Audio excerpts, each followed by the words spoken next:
Hello, നമ്മുടെ പുതിയൊരു വ്ളോഗിലേക്ക് എല്ലാവർക്കും സ്വാഗതം. ഇന്ന് നമ്മൾ പോകുന്നത് ഗുണ്ടൽപേട്ടിലെ പൂപ്പാടങ്ങൾ കാണാൻ വേണ്ടിയിട്ടാണ്. ഇവിടുന്ന് താമരശ്ശേരി ചുരം കയറി പിന്നെ മുത്തങ്ങ വഴി നമ്മൾ ഗുണ്ടൽപേട്ടിൽ പോയി ഇന്ന് ഗുണ്ടൽപേട്ടിൽ സ്റ്റേ ചെയ്യും. ഇന്ന് എത്തുമ്പോഴത്തേക്കും രാത്രിയാവുമെന്നാണ് തോന്നുന്നത്. അപ്പം രാത്രി മുത്തങ്ങയിലൂടെയുള്ള യാത്രയൊക്കെ നമുക്കൊന്ന് കാണാം. അപ്പോൾ നാളെ രാവിലെ ഗുണ്ടൽപേട്ടിലെ പൂപ്പാടങ്ങൾ. അപ്പോൾ ഇന്ന് നമ്മൾ താമരശ്ശേരി ചുരത്തിലേക്ക് പോവുകയാണ്.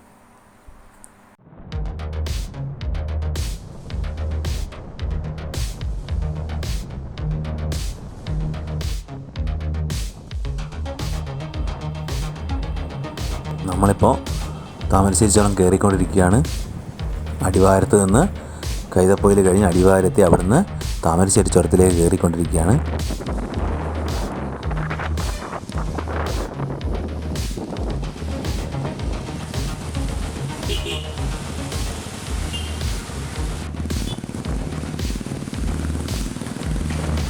അങ്ങോട്ട് നോക്കിയാൽ കംപ്ലീറ്റ് കോട നിറഞ്ഞിരിക്കുകയാണ്. വളരെ മനോഹരമാണ്. നല്ല തണുപ്പുണ്ട്.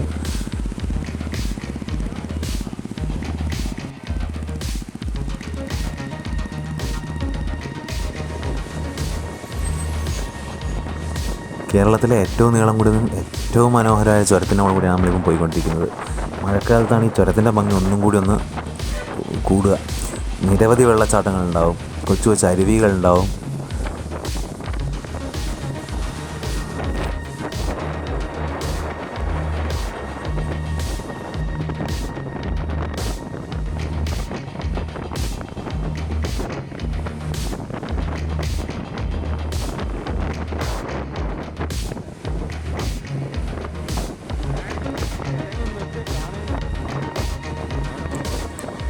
ഇപ്പോൾ നമ്മൾ ലക്കടി വ്യൂ പോയിൻറ്റിലെത്തിയിരിക്കുകയാണ്. താമരശ്ശേരി ചുരത്തിൻ്റെ ഏറ്റവും മുകളിലുള്ള ലക്കടി വ്യൂ പോയിൻറ്റ്. ഇവിടെ നോക്കിയാൽ നമുക്ക് കുറേ മനോഹരമായ ദൂരക്കാഴ്ചകൾ കാണാൻ പറ്റും. എപ്പോഴും ഭയങ്കര തിരക്കാണ് ഇവിടെ.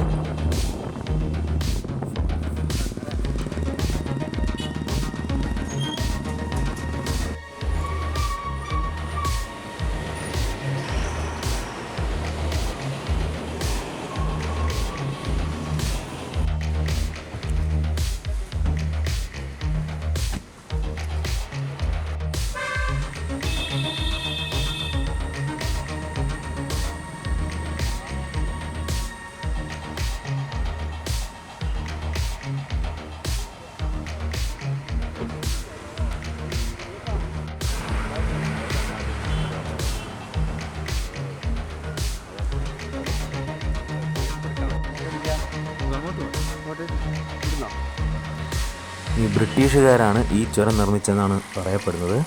അത് കരിന്തണ്ടൻ എന്നൊരു ആദിവാസിയുടെ സഹായത്തോടു കൂടിയാണ്. ആദിവാസി മൂപ്പനായിരുന്നു അദ്ദേഹം. അയാളുടെ സഹായത്തോടു കൂടിയാണ് ഇത് ചുരം നിർമ്മിച്ചത്. അതായത് ബേപ്പൂരേക്ക് സ്പൈസസൊക്കെ കൊണ്ടുപോകാൻ വേണ്ടിയിട്ട്, വയനാട്ടിൽ നിന്നൊക്കെ ഉള്ള സ്പൈസസ് ബേപ്പൂരേക്ക് കൊണ്ടുപോകാൻ വേണ്ടിയിട്ടാണ് ഈ ചുരം നിർമ്മിച്ചതെന്ന് കരുതുന്നു. പിന്നീട് ആ കരിന്തണ്ടനെ ഈ ബ്രിട്ടീഷുകാർ കൊലപ്പെടുത്തുകയും അദ്ദേഹത്തിൻ്റെ ഓർമ്മയ്ക്കായിട്ട് ഒരു ചങ്ങലമരം ലക്കിടി കഴിയുമ്പം അവിടെ നമുക്ക് കാണുകയും ചെയ്യാം.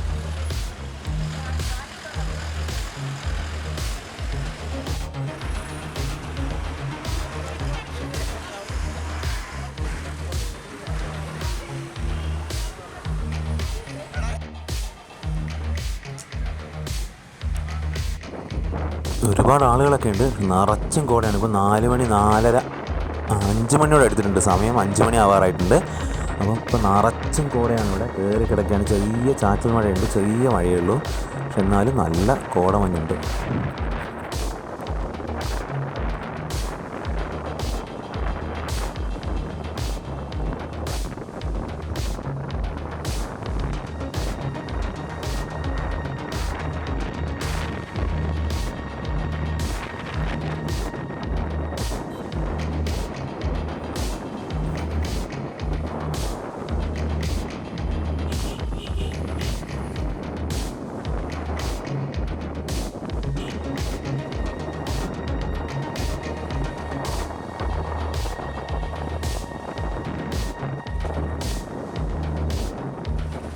ശരിക്കും താമരശ്ശേരി ചുരം കോഴിക്കോട് ജില്ലയിലാണ്. ഈ ചുരം കയറി എത്തുമ്പോഴാണ് നമുക്ക് കാണാൻ കഴിയുന്നത് വയനാടിൻ്റെ ഒരു ഗേറ്റ് ഉണ്ട് അവിടെ. വെൽക്കം ടു വയനാട് എന്നൊക്കെ പറഞ്ഞത് ലക്കടിയിൽ ആണത്. ഇത് ശരിക്കും താമരശ്ശേരി ചുരം എന്ന് പറയുന്നത് കോഴിക്കോട് ജില്ലയിലാണ്. ഇതാണ് വയനാടിൻ്റെ എൻട്രൻസ്. ഇവിടെയാണ് വയനാട് തുടങ്ങുന്നത്. ഇതുവരെയുള്ള കോഴിക്കോട് ജില്ലയായിരുന്നു. ഇപ്പം നമ്മൾ വയനാട്ടിലേക്ക് കടന്നു.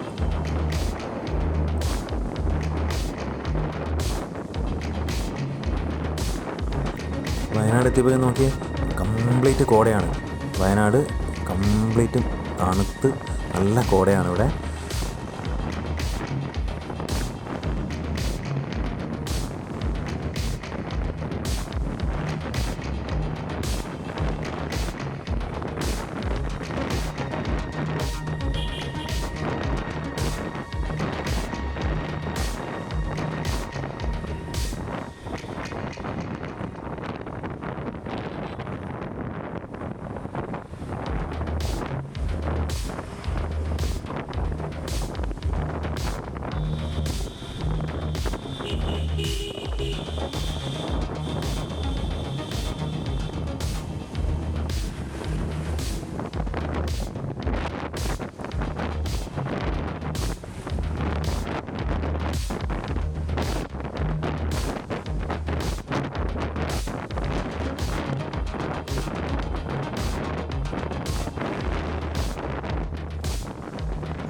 ഇതിപ്പോൾ രാത്രിയായി.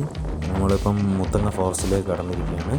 മുത്തങ്ങ ചെക്ക് പോസ്റ്റ് കഴിഞ്ഞു. ജസ്റ്റ് മുത്തങ്ങ ചെക്ക് പോസ്റ്റ് കഴിഞ്ഞ് മുത്തങ്ങ ഫോറസ്റ്റിനുള്ളിലേക്ക് കടന്നിരിക്കുകയാണ്. രാത്രിയാണ്. സമയം 7-8 മണി ആവാറായി. 7:30 കഴിഞ്ഞ് 8 മണി ആവാറായി.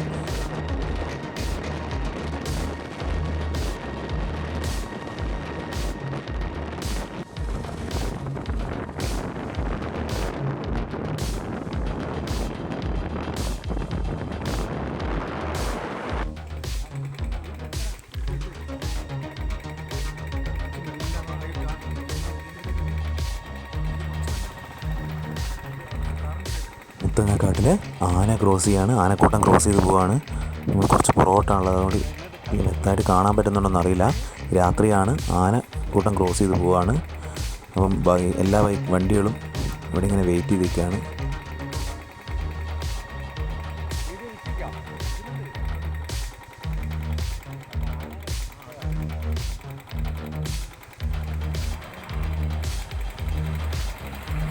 അശബ്ദമായിട്ട് ഒരാൾ കയറ്റി കൊണ്ടുപോകുന്നുണ്ടോ? അപ്പോൾ അതിൻ്റെ തൊട്ട് മുമ്പിൽ ആനയുണ്ട്. ഒരു ആന കുട്ടിയാനുണ്ട്. വണ്ടിയുടെ തൊട്ട് മുമ്പിൽ കുട്ടിയാനുണ്ട്.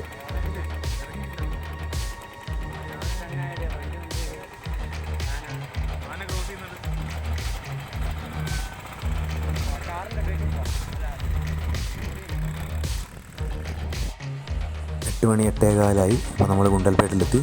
ഗുണ്ടൽപേട്ടിലുള്ള വഴിയോര കച്ചവടമാണിത്. പച്ചക്കറി കച്ചവടം. അവർ പറയുന്നത് വലിയുള്ളി, ചെറിയുള്ളി, പിന്നെ മറ്റേ വെളുത്തുള്ളി, ഇതൊഴിച്ച് ബാക്കിയെല്ലാം ഇവരുടെ ലോക്കലായിട്ട് കൃഷി ചെയ്യുന്നതാണ്. ജൈവ കൃഷി ചെയ്യാനൊക്കെ പറയുന്നു. പക്ഷെ എന്നാലും കുറേ പച്ചക്കറികളുണ്ട് ഇവിടെ.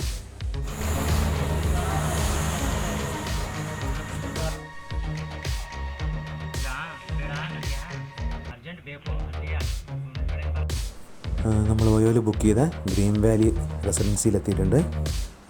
ഓയിലാണ് ബുക്ക് ചെയ്ത് 900 രൂപയ്ക്കാണ് ഈ റൂം കിട്ടിയത്. AC റൂമാണ്. പക്ഷേ ഇവിടെ AC യുടെ ഒന്നും ആവശ്യമില്ല. അപ്പോൾ തണുപ്പാണ്.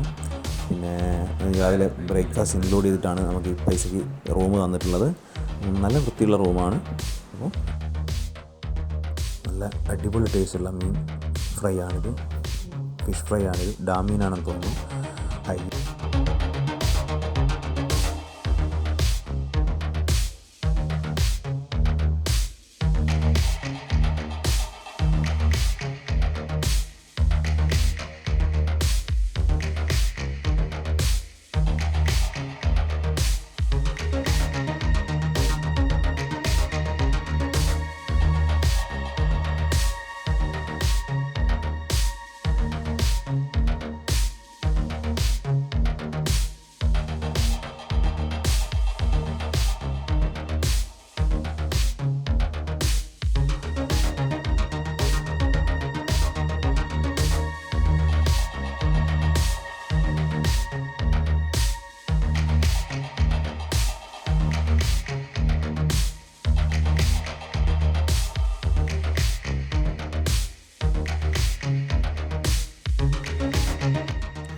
ഹായ്, ഇപ്പോൾ നമ്മളുള്ളത് ഗുണ്ടൽപേട്ടിലെ സൂര്യകാന്തി പാടത്തിൻ്റെ നടുക്കാണ്.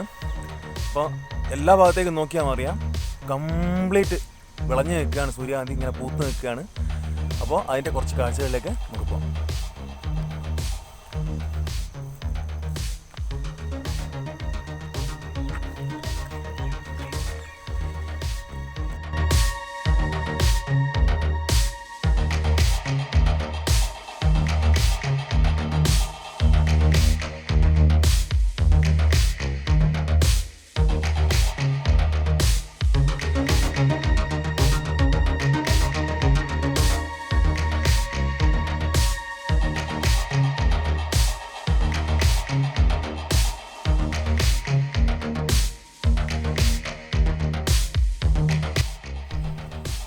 അപ്പോൾ ഇതാണ് ഗുണ്ടൽപേട്ടിൽ നിറച്ച് പൂത്ത് നിൽക്കുകയാണ്. ഇപ്പം ഇത് എണ്ണ ഉണ്ടാക്കാൻ വേണ്ടിയാണ് ഇത് ഉപയോഗിക്കുന്നത്. നിറച്ചുണ്ട്. കുറച്ച് മുകളിലോട്ടുള്ള വ്യൂ ആണെങ്കിൽ നല്ല രസം ഉണ്ടാകും കാണാൻ. അത് നമുക്ക് ഗോപാലസ്വാമി ഹിൽസ് പോയി നോക്കാം. അവിടെ പോകുമ്പോൾ നമുക്ക് താഴെ ഇങ്ങനെ മഞ്ഞ കളർ ഇങ്ങനെ പരന്ന് കിടക്കുന്നത് കാണാം. അപ്പോൾ നമുക്ക് എന്തായാലും ഇനി ഗോപാലസ്വാമി ഹിൽസിലേക്ക് പോകാം. അതിന് മുമ്പേ കുറച്ചും കൂടി സൂര്യകാന്തി പൂക്കളുടെ കാഴ്ചകളും കൂടി നോക്കാം.